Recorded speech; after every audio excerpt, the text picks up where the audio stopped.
TVK ஆட்சிக்கு வந்தா ஊழலற்ற ஆட்சியை நாங்க கொடுப்போம்னு சொல்றாங்க. எப்படி நம்புறது? ஏன்னா இதுக்கு முன்னாடி இந்த கவர்மெண்ட்டும் இதே தான் சொல்றாங்க. ஒருவேளை நம்ம எல்லாருக்கும் தமிழ்நாட்டுக்கு இவ்வளவுதான் வருமானம் வருது, அந்த வருமானத்துல இருந்து இவ்வளவுதான் செலவு பண்றாங்க, இவ்வளவு மிச்சம் இருக்கு, இவ்வளவு கடன் இருக்கு நமக்கு தெரிய வந்தா ஒரு நம்பிக்கை வரும்.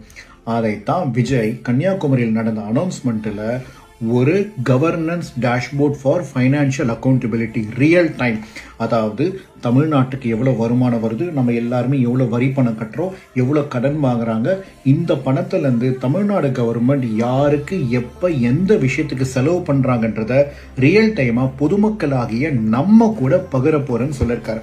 இது உண்மையிலேயே ரொம்ப நல்ல விஷயம். ஏன்னா இது தெரிஞ்சிட்டா தமிழ்நாடு கவர்மெண்ட் எதுக்கு செலவு பண்ணுறாங்க, உண்மையிலேயே ஊழல் பண்ணுறாங்களா இல்லையான்ற விஷயம் நமக்கு தெரிய வரும். இந்த மாதிரி ஒரு கிளாரிட்டியோட, ஒரு வெளிப்படைத்தன்மை, ஒரு டிரான்ஸ்பரன்சியோட ஒரு கவர்மெண்ட்டை பண்ண முடிஞ்சா அந்த கவர்மெண்ட்டில் கண்டிப்பாக ஊழலே இருக்காதுன்றது தான் எங்களோட கருத்து.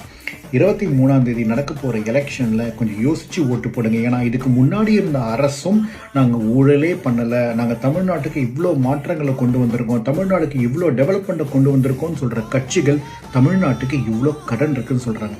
நம்ம எல்லாருக்குமே இன்னி வரைக்கும் இவங்க ஒரு தடவை அனௌன்ஸ் பண்ணுற 8000 கோடி 4000 கோடி 10,000 கோடி எங்கே போகுதுன்னு கூட தெரியாது. ஆனால் இந்த மாதிரி ஒரு ரியல் டைம் டேஷ்போர்ட் கொண்டு வரும்போது நம்ம எல்லாருக்கும் நம்ம கஷ்டப்பட்டு உழைச்சி கட்டுற ஒரு ரூபாக்கும் எங்கே செலவு பண்ணுறாங்கன்னு தெரிய வருதுன்னா அது உண்மையிலே பெரிய விஷயம்.